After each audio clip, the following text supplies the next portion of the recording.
nuestra mente y abre nuestro corazón al entendimiento de tu palabra, a la libertad, Señor, a la cual tú nos has llamado. Te lo rogamos, Padre, en el nombre de Jesús. Amén. Puede, hermano, estar sentado.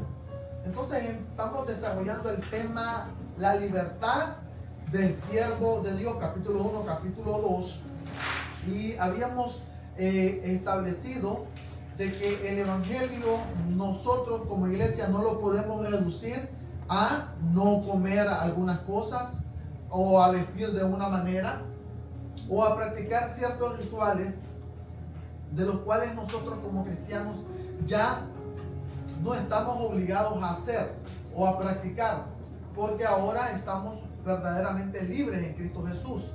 Y esto es algo que va a ser redundante a través de toda la epístola de los Gálatas, y vamos a ir descubriendo que el evangelio es la verdadera libertad que tiene el ser humano.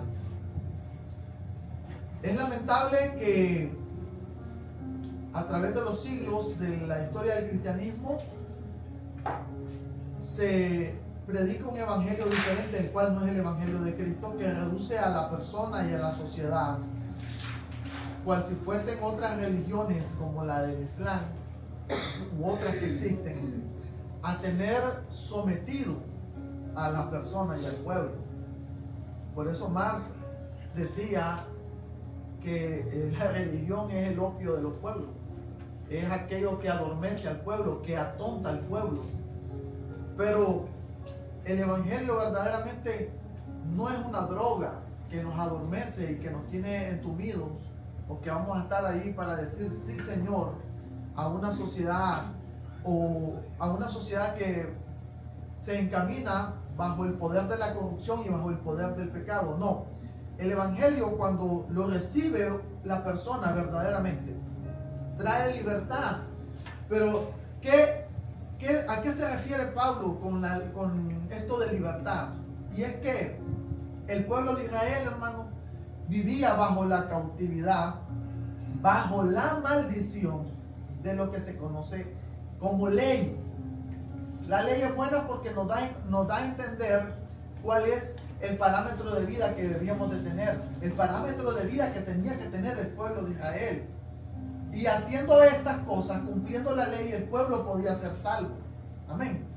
Pero nosotros no tenemos que cumplir para ser salvos una ley, sino que la salvación es única y exclusivamente por la fe en Cristo Jesús. Ahí tenemos una de las 5 solos, solo Cristo, solo por Cristo, una de las 5 solas, solo por Cristo podemos ser ¿qué?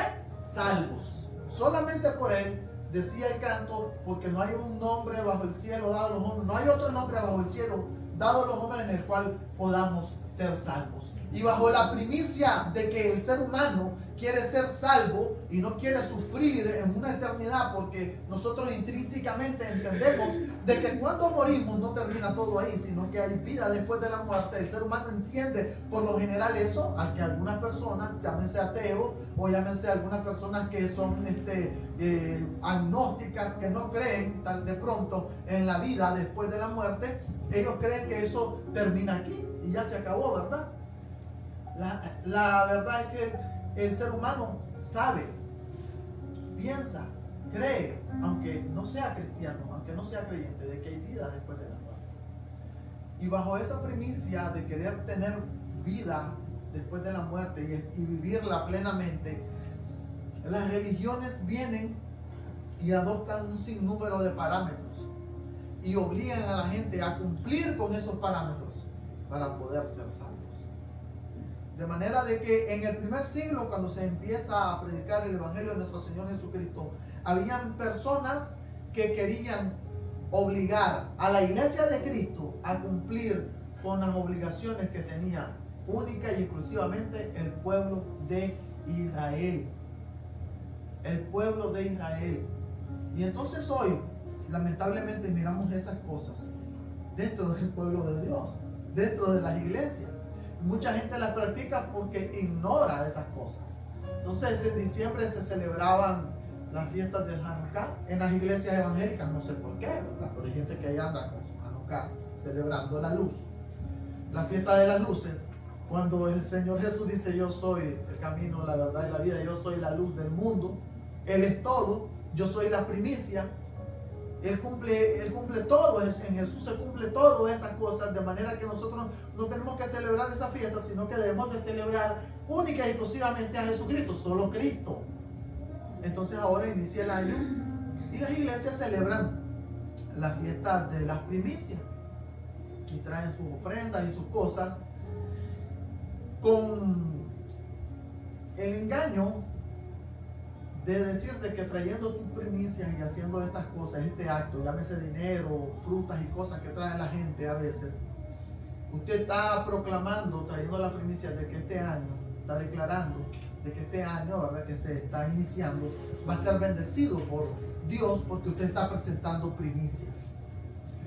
Esto lo digo, hermano, como para que podamos entender en nuestro contexto lo que sucedía en las iglesias del primer siglo, año 40, año 50, cuando el apóstol Pablo estaba escribiendo estas cartas y ya había evangelizado toda la región de Galacia. Y el apóstol habla un poco acerca de su vida y de su ministerio, y entendemos que en ese periodo pasa mucho tiempo. Un ejemplo, él cuando recibe a Jesús se va, dice, a Arabia, a las regiones de Arabia, y pasan 3 años y él sube a Jerusalén para ver si se puede entrevistar con los discípulos, y no encuentra ninguno otro, solo a Pedro y a Jacobo, el hermano del Señor. Y pasan 14 años luego, dice después aquí, pasados 14 años, subí otra vez, es la segunda vez que sube el apóstol a Jerusalén, y esta vez sube con Bernabé llevando consigo a Tito, que este Tito luego llega a ser pastor de una de las iglesias del primer siglo. Y dice que sube con Tito, pero subió según una revelación, y para no correr o haber corrido en vano ese tiempo, ese camino, dice que expuso en privado a los que tenían cierta reputación en el evangelio que él predica.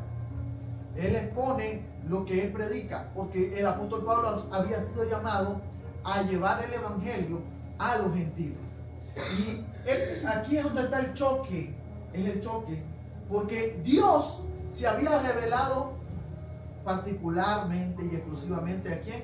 Al pueblo de Israel. En algunas ocasiones el Señor mandaba a algún profeta como Elías a la región de Sarepta, y Dios hacía milagros ahí, hizo milagros en la vida de esa mujer que no era judía, era una mujer pagana, y Dios mandó a el profeta Elías donde esa mujer. Pero esas eran ocasiones que se salían de la norma, de la lógica, porque siempre Dios estaba sobre el pueblo de Israel. Pero en esta ocasión Dios levanta al apóstol Pablo, lo llama para que predique el evangelio a los gentiles, o sea, a nosotros, a nuestros antepasados que no eran judíos. De hecho, por eso nos cuesta muchas veces entender, y ha sido mi caso, lograr entender el evangelio, porque el evangelio, la promulgación, la proclamación del evangelio no comienza en el Nuevo Testamento, comienza desde el Antiguo Testamento, anunciando al Mesías, al Salvador, las promesas dadas a Abraham, anunciadas a los patriarcas, a los profetas, como Isaías, que proclamaban que vendría el Mesías, como Jeremías, que siempre proclamaban que vendría el Salvador sobre Israel, que vendría ese Mesías. Entonces, para entender el evangelio tenemos que comprender el Antiguo Testamento y entender de que iba a haber un momento en el que la salvación iba a venir a todo el mundo, iba a ser presentada a todo el mundo. Y es lo que sucede, mi amado hermano. Y empieza Dios a levantar a este hombre Pablo, quien anteriormente, ya sabemos, había sido un perseguidor acérrimo de la iglesia. Por eso Pablo viene con cierto temor, y quiero pensar que también con muchas dudas, porque mucha gente no lo tenía bien visto, porque lo que él hacía no era no era que hablaba mal de los cristianos. No era que decía, ay, no, esos cristianos se están alejando del Dios verdadero, que es Jehová. No, él los perseguía, los arrastraba, los encarcelaba. Y como por darle el ejemplo, Esteban murió frente a los ojos de Pablo, a los pies de Pablo. Esa era una persona sumamente peligrosa. Entonces él se acerca con ese temor nuevamente a Jerusalén, tratando de llevar el evangelio que él predicaba, porque el evangelio que él predicaba era diferente al que se predicaba en los círculos judíos, porque los judíos comprenden mucho el Antiguo Testamento. Nosotros, los gentiles, cuando venimos a los pies de Cristo, no conocemos nada de eso. Nosotros viniendo de un entorno católico romano, mis amados, nosotros no entendemos nada de eso. A nosotros nos enseñan tradiciones en el catolicismo romano, adoraciones, veneraciones a santos, veneraciones a María, la madre de nuestro Señor Jesucristo, que dicho sea de paso, no es la mujer que aparece en la Biblia. Es otra persona, es otra personalidad sumamente diferente. Es una diosa, prácticamente, no una sierva, como la que aparece en el Nuevo Testamento. Entonces, cuando nosotros nos encontramos con el Evangelio, mis amados, que es lo que me pasó a mí, nos encontramos con algo que es completamente nuevo. Éramos cristianos, pero éramos, como decía Job, de oídas, te conocía, pero ahora mis ojos te ven. Cuando empiezas a vivir lo que la palabra de Dios dice, enseña verdaderamente. Pero empezamos a entrar y a quitar capas en nuestra vida. Y muchas veces, ya estando dentro de las iglesias cristianas y profundizando en la palabra del Señor, empezamos también a quitar otras capas, porque lastimosamente debemos de entender que muchas iglesias cristianas en este tiempo han sido judaizadas. Están llevando prácticas que no deben de llevar, como las que anteriormente les decía, celebrando fiestas como de primicias, de Hanukkah, un montón de fiestas que no son relevantes ni importantes ni debemos de practicar nosotros como cristianos. Pero esto es algo con lo que la iglesia ha luchado desde siempre. El apóstol Pablo está llegando un poco temeroso con estos hermanos que supuestamente tienen una gran reputación dentro de la iglesia que está en Jerusalén, y él empieza a querer transmitir el evangelio, y sucede algo. Dice en el verso 3, mas ni aun Tito, que estaba conmigo, con todo y ser griego, dice que fue obligado a circuncidarse, porque estaba existiendo esa práctica dentro de la iglesia cristiana. Muchos decían que para que los gentiles fuesen salvos tenían que practicar la circuncisión, tenían que circuncidarse. Pero Pablo, estando en Jerusalén, dice, y llevando a Tito, que no era judío sino que era griego, no se le exige ser circuncidado, no fue obligado a circuncidarse, y esto a pesar, dice, escuche bien en el verso número 4, y esto a pesar de los falsos hermanos introducidos a escondidas. Escuche bien, ¿qué? Falsos hermanos que se habían introducido, ¿cómo? A escondidas. ¿Para qué se introdujeron estos falsos hermanos a escondidas? Que entraban para espiar nuestra libertad que tenemos en Cristo Jesús. ¿Para qué? Para reducirnos a la esclavitud. Estos hermanos entraban, espiaban, miraban que los cristianos, como el apóstol Pablo, como Tito, como Bernabé, no estaban cumpliendo con la normativa ni con las prácticas, como la lectura que leía el hermano ahorita que inició el servicio, las tradiciones de los ancianos. Esas tradiciones de los ancianos, los judíos las habían elevado a nivel de ley, la habían elevado las tradiciones a nivel de palabra de Dios, por lo tanto se tenía que cumplir. Y ahora inicia la iglesia de Cristo y vienen estos falsos hermanos queriendo que esas tradiciones de hombres se dogmatizaran y se practicaran dentro de la iglesia. Y se practicara la ley como la de la circuncisión y también las tradiciones. ¿Para qué? Decía el apóstol Pablo, estos falsos hermanos querían que reducirnos a la esclavitud. Y vamos a entender por qué practicar esas cosas es reducir al pueblo de Dios, que es libre en Cristo Jesús. Recuerden que la Biblia dice, si el Hijo os libertare, seréis verdaderamente libres. Vamos a ser esclavos, vamos a ser reducidos a esclavitud si volvemos a esas prácticas que ya no debemos de practicar nosotros. Amén. Vamos a seguir leyendo. Y esto a pesar de falsos hermanos que introducidos a escondidas, que entraban para espiar nuestra libertad que tenemos en Cristo Jesús, para reducirnos a esclavitud, a los cuales ni por un momento accedimos. ¿Qué hizo Pablo? Se mantuvo en la línea de la fe. No accedió. No accedió. Amados hermanos, es difícil, pero debemos de entender, no todo el que está detrás de un altar, en un púlpito, está predicando la palabra de Dios. Hay gente que está judaizando. Hay gente que está enseñando cosas que no son bíblicas. Ayer estaba viendo un mensaje de una persona que es muy famosa y que congrega muchas personas. Todo lo que está enseñando de sus vivencias, de su vida espiritual, de lo que Dios le habla a ella, supuestamente audiblemente, cara a cara, face to face, le habla a Dios. Todo lo que está enseñando es algo que ella dice que Dios le dijo. En ningún momento abrió la escritura. En ningún momento abrió la palabra de Dios para explicar el texto sagrado, la palabra de Dios. Por eso es importante, miren, solo escritura, la sola escritura, la palabra de Dios es la máxima autoridad en materia de fe y de práctica. Pero ¿qué practicamos muchas veces nosotros? Lo que se le vino a la mente al predicador.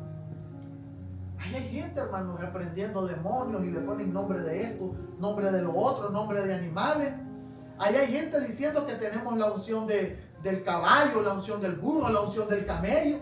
Todas esas cosas, mis amados hermanos, lo sacan de su imaginación, no de la escritura. Y la gente está aplaudiendo, diciendo gloria a Dios y diciendo amén a un montón de burradas que está diciendo esta gente porque no son cosas bíblicas. ¿Usted me entiende, hermano? Porque tienen un traje, porque están detrás de un altar, de un púlpito, la gente cree que es palabra de Dios. No podemos andar diciendo amén, ni creyendo a todo lo que el hombre dice. Tenemos que ser como los cristianos de Berea, que cuando el apóstol Pablo, que recibió revelación de Dios, les llevó el mensaje y les predicó, los de Berea iban a la escritura. ¿Dónde iban? A la escritura para comprobar si lo que el apóstol Pablo le estaba diciendo era verdadero. Todo mensaje, toda enseñanza tiene que ser filtrada por nosotros a través de la escritura. A través de la escritura. Ahí salen un montón de gente prometiendo milagros, noches de poder, noches de sanidad, noches de unción, como que si ellos fuesen los dueños de la unción y de los milagros, como si ellos fuesen los garantes de ese poder. Mi amado hermano, Dios no comparte su poder con nadie. Una vez he escuchado esto y 2 veces lo diré, decía el salmista David, de Dios es el poder. Única y exclusivamente es de Dios el poder. Amén. Y esto a veces nos hace sentirnos un poco mal, porque de cierto en algún momento de nuestra vida hemos creído a esas cosas. Y no vamos a dejar de creer en esas cosas mientras no vayamos a la escritura y a la palabra de Dios. De creer de que toda persona que dice ser cristiana es buena. Bueno, el apóstol Pablo dice que hay falsos hermanos. De creer que todo el que dice amén, aleluya y anda con una Biblia en sus manos es siervo de Dios y cristiano. No. El apóstol Pablo dice que hay falsos hermanos. Hay falsas conversiones. Y muchas de esas personas, ¿qué es lo que quieren hacer dentro de la iglesia? Quieren hacerle daño a la iglesia. El daño no consiste solamente en que dividieron la iglesia y el otro. No. El daño más perjudicial que puede hacer un falso cristiano es enseñar una doctrina o una enseñanza que no sea bíblica y que la gente la crea. Dañó a una persona, dañó a una congregación completa. En una ocasión una persona me decía que Dios le había hablado que le llevara el evangelio a una persona. Yo lo estoy escuchando, y que la persona no accedía como por 3 meses, y que una vez en una de sus predicaciones accedió la persona a aceptar a Jesucristo, y que cuando la persona acepta, dice él, ¿verdad?, que escucha a Dios directamente, le dijo que lo bautizara. Entonces le digo yo, ¿cómo lo ibas a bautizar? ¿En agua o en el Espíritu? Porque yo estoy entendiendo lo que él está queriendo decirme, que lo bautizara. No, me dice, Dios me dijo que lo bautizara en el Espíritu. Y hay gente que dice, wow, Dios le dijo que lo bautizara en el Espíritu. Pero ¿cómo puede este hombre o un hombre cualquier otro bautizar en el Espíritu a otra persona? Si el único que puede bautizar en el Espíritu se llama Jesucristo. Juan dijo, este es el Cordero de Dios que quita el pecado del mundo. Número 1, quita el pecado del mundo Cristo. Número 2, Él os bautizará en el Espíritu Santo. ¿Quién bautiza en el Espíritu Santo? Es Cristo. Pero cuando nosotros no manejamos, no entendemos estos conceptos, decimos amén, gloria a Dios, y ya lo ponemos a ese hombre en alto, y ya queremos que venga y nos ponga la mano, porque Él nos va a bautizar en el Espíritu Santo. Cuando la Biblia dice, desde que creíste, fuiste bautizado. Desde que creíste, fuiste sellado con el Espíritu de Dios. Y son cosas, hermanos, esenciales que debemos de aprender para no ser engañados. Mucha gente es engañada.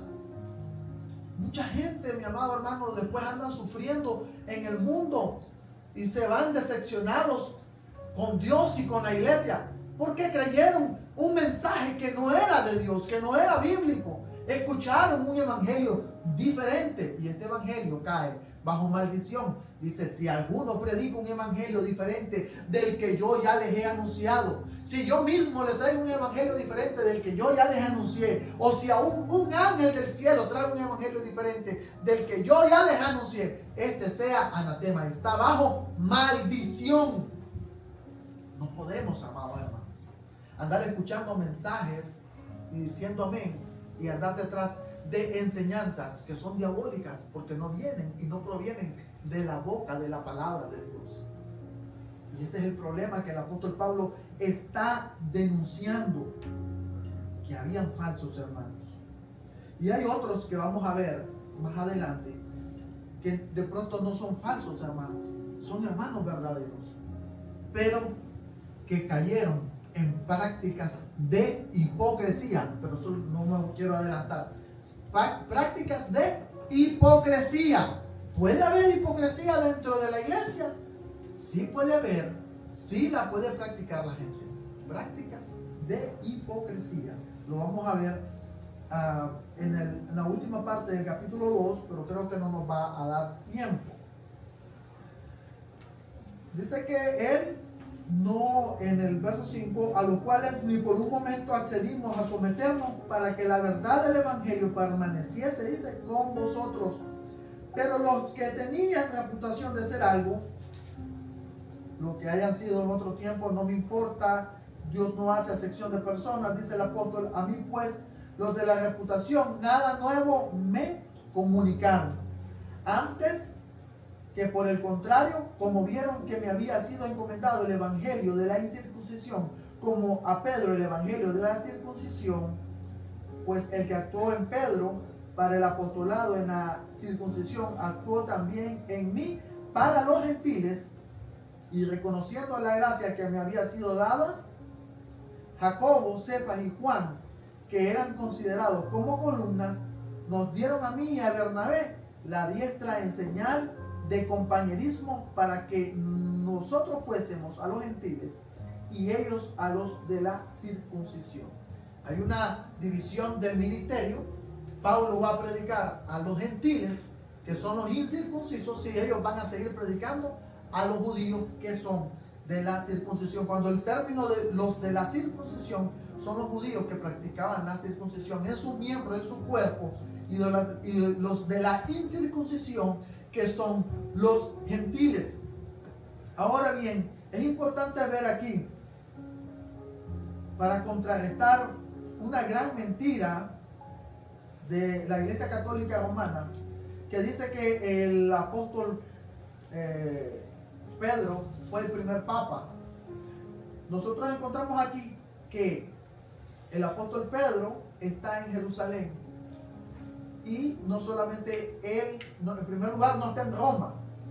Amén. En primer lugar, el apóstol Pedro no está en Roma, está en Jerusalén. Y no solamente él estaba al frente de la iglesia en Jerusalén, sino que dice quiénes estaban: Jacobo, y pronuncia primero a Jacobo, que es el hermano del Señor. Hermano del Señor, Jacobo.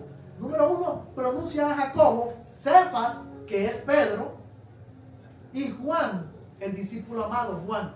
¿Cuántos eran? 3. Y dice claramente el apóstol Pablo que eran considerados como columnas. ¿Quiénes eran considerados? ¿Habla de una columna? No. Columnas, estos 3 hermanos, estos 3 apóstoles, eran considerados como columnas de la iglesia.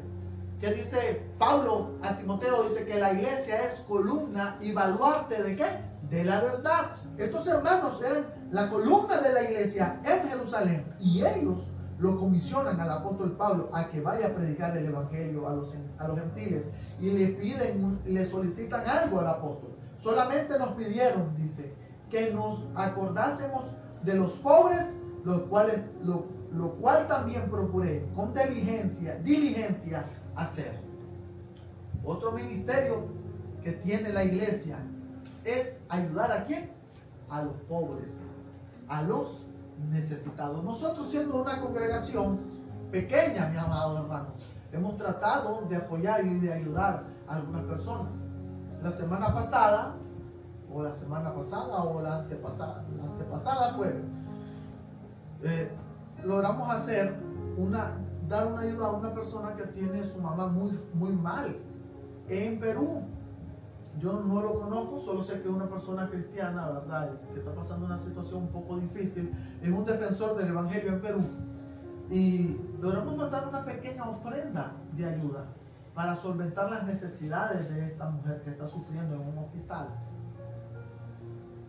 La iglesia no puede olvidarse de los necesitados. El dinero de la iglesia no es para enriquecer a un pastor. No es para entronizar a un hombre, como lo ha hecho la Iglesia Católica Romana por siglos, o como lo están haciendo movimientos cristianos o pseudocristianos en este tiempo, empoderando a un hombre, adueñando al hombre de la congregación y de la iglesia, a tal punto que se atreven a decir: mi iglesia. La iglesia no es de ningún hombre. La iglesia es de Cristo, porque Él la compró en la cruz del Calvario a precio de sangre. Yo no soy dueño de la iglesia. Yo no soy dueño de sus casas, ni de sus familias. Ningún pastor, mi amado hermano. La iglesia es de Cristo. Y la iglesia debe de predicar el evangelio proactivamente y ayudar a los necesitados, al hambriento, al desvalido. Ese es el ministerio de la iglesia. Y dice el apóstol Pablo que como los apóstoles le piden, acuérdate de los pobres, de los menesterosos, de los necesitados, dice que el apóstol dice, lo cual también procuré, ¿con qué? Con diligencia hacer. Voy a ir a predicar el evangelio, pero si hay gente que tiene necesidad, yo les voy a ayudar. No puedo llevar el evangelio solamente y ver que la gente de pronto no tiene que comer o tienen una necesidad y no ayudar. No puedo decirle a la gente, Cristo te ama, y no darle un pan, no darle un vaso de leche, no apoyar a las personas, mi amado hermano. Tenemos que procurar bendecir a las personas que necesitan de nuestra ayuda. Aunque somos una iglesia pequeña, nosotros lo hacemos. Aunque somos una iglesia, una congregación pequeña, nosotros hemos procurado ayudar a los necesitados. De pronto no lo decimos, no sacamos banderas, de pronto no lo publicamos. En este momento lo estamos diciendo. Es una obligación de la iglesia. La iglesia no tiene que entronizar a un hombre, empoderar a un hombre. No, la iglesia tiene que ayudar. La iglesia es sal y luz. ¿Cómo vamos a hacer sal y luz? si no predicamos y no apoyamos a los necesitados. No podemos decir que somos sal y luz cuando no llevamos ayuda al necesitado, cuando también no predicamos el Evangelio de nuestro Señor Jesucristo. Amén, amados hermanos. Bueno, aquí vamos a terminar. Vamos a terminar el próximo domingo, la última parte de esta sección que se llama la libertad del siervo de Dios. Amén. Y en esta última parte vamos a aclarar en qué consiste esta libertad de la que el apóstol Pablo estaba hablando, a la que muchos cristianos en aquel momento y lastimosamente en este momento, falsos cristianos, quieren someter a la iglesia a la esclavitud. Y vamos a explicar con mayor claridad el próximo domingo en qué consiste esa esclavitud, y vamos a tener que leer unos textos del Antiguo Testamento para que quede más claro de eso. Amén. Que Dios me los bendiga. Acompáñenme a orar. Señor, gracias. Gracias por tu palabra. Bendice a mis hermanos, Señor, que